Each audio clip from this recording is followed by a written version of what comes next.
São Francisco de Paula. Origens. Nasceu em Paola, hoje província de Cosenza, em 27 de março de 1416. Acometido por um abscesso maligno no olho esquerdo, seus pais o confiaram à intercessão de Francisco de Assis. Em caso de cura, a criança usaria, por um ano inteiro, o hábito franciscano. Foi o que aconteceu. Descoberta vocacional. Perfeitamente curado, cumpriu o voto entrando para o convento de São Marcos Argentano, em Cosenza, com a idade de 15 anos. Ali ele manifestou, imediatamente, fortes dons de piedade e inclinação à oração. Ao término da sua permanência no convento, fez uma verdadeira peregrinação com seus pais em busca de uma vida religiosa mais apropriada para si. Esteve em Assis, Monte Cassino, Roma, Loreto e Monte Luco. Em Roma, perturbado pelas pompas da corte papal, comentou: Nosso Senhor não era assim. Esse foi o primeiro indício do seu espírito reformador. Retornando a Paola, iniciou um período de vida eremítica em um lugar inacessível das propriedades da família. Aos poucos, outros, cada vez mais numerosos, se uniram à sua experiência, reconhecendo-o como guia espiritual. Vida eremítica e construções. Com seus pais, construiu uma capela e 3 dormitórios. Em 1452, conseguiu a aprovação diocesana e a permissão para instituir um oratório, um mosteiro e uma igreja. Os próprios nobres da cidade de Paola, entusiasmados pela experiência de Francisco, contribuíram, como simples operários, para a conclusão das obras. São Francisco de Paula. Padroeiro da Calábria, Itália, e da cidade de Pelotas. Aprovações papais. A fama da santidade de Francisco de Paula espalhou-se rapidamente. Em 1467, o Papa Paulo II enviou a Paola um emissário para saber notícias do eremita. Depois de apresentar uma relação positiva sobre o mosteiro, o próprio legado pontifício decidiu aderir à comunidade. Fundador. Em 17 de maio de 1474, o Papa Sisto IV reconheceu, oficialmente, a nova ordem, que recebeu o nome de Congregação Paulina dos Eremitas de São Francisco de Assis. O reconhecimento da regra, com o nome atual da Ordem dos Mínimos, ocorreu com o Papa Alexandre VI. Nessa nova ordem, acrescentou aos 3 votos oficiais da Igreja, o 4º voto que seria o do jejum quaresmal. Da quarta-feira de cinzas até o sábado santo, deveriam comer somente peixes, pães, verduras e água. Voto perpétuo de abstinência de carne vermelha. Fatos extraordinários. Amado e procurado como guia espiritual, Francisco também era considerado a única autoridade, capaz de se opor aos abusos da corte aragonesa no reino de Nápoles, colocando-se ao lado dos pobres. Sobre eles, narra-se alguns fatos prodigiosos a ele atribuídos.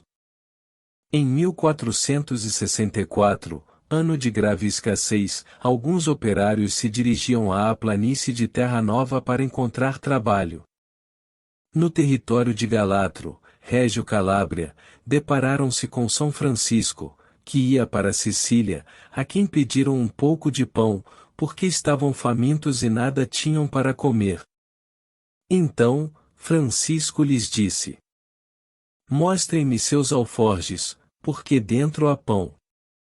E assim foi.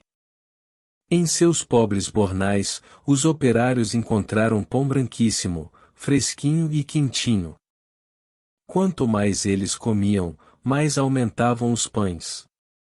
Segunda versão. Segundo outra narração, um barqueiro recusou-se transportar Francisco e seus companheiros para a Sicília. Então, o santo estendeu sua túnica sobre o mar e assim puderam atravessar o estreito. Outro carisma, atribuído ao santo eremita, foi uma profecia. Ele previu que a cidade de Otranto cairia nas mãos dos turcos, em 1480, mas, depois, seria novamente conquistada pelo rei de Nápoles. A corte, a ordem e final da vida. Do eremitério à corte. Por meio dos mercadores napolitanos, a fama de Francisco de Paula chegou até à corte de Luís XI, na França.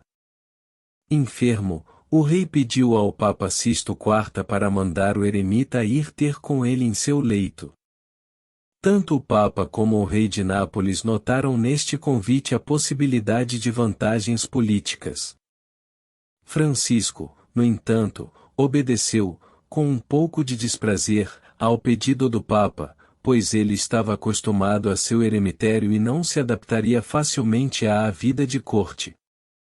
À sua chegada, o rei Luís XI ajoelhou-se aos seus pés, mas nunca recobrou sua saúde. Porém, a presença do eremita na corte contribuiu para melhorar as relações entre o papado e a monarquia francesa. Ali, Francisco manteve encontros com pessoas simples, mas também com acadêmicos em busca de um guia espiritual. Crescimento da ordem. Francisco permaneceu 25 anos além dos Alpes, trabalhando a terra como camponês, mas a sua fama aumentava sempre mais como reformador e penitente. Com a agregação de alguns beneditinos e franciscanos, a congregação mudou sua vida de eremita para de cenobita. Tal reviravolta levou a fundação a contar com a ordem terceira secular e, depois, com as monjas. As respectivas regras foram aprovadas, definitivamente, por Júlio II, em 28 de julho de 1506. Morte e canonização. Francisco de Paula morreu em Tours, em 2 de abril de 1507.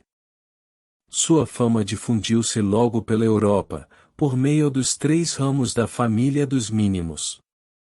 Frades, monjas e terciários. Foi canonizado em 1º de maio de 1519, apenas 12 anos após a sua morte, durante o pontificado do Papa Leão X, do qual ele havia previsto sua eleição para o trono papal quando ainda era criança. Devoção a São Francisco de Paula. Catedral Metropolitana de São Francisco de Paula na cidade de Pelotas.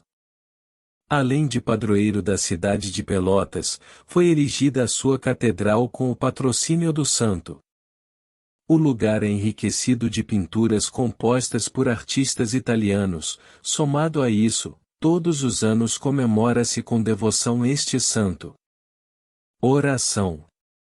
Ó glorioso São Francisco de Paula, que tanto vos aprofundastes na humildade, único alicerce de todas as virtudes, alcançando por meio dela um grande prestígio junto de Deus, a tal ponto de jamais lhe terdes pedido graça alguma que prontamente não vos fosse concedida.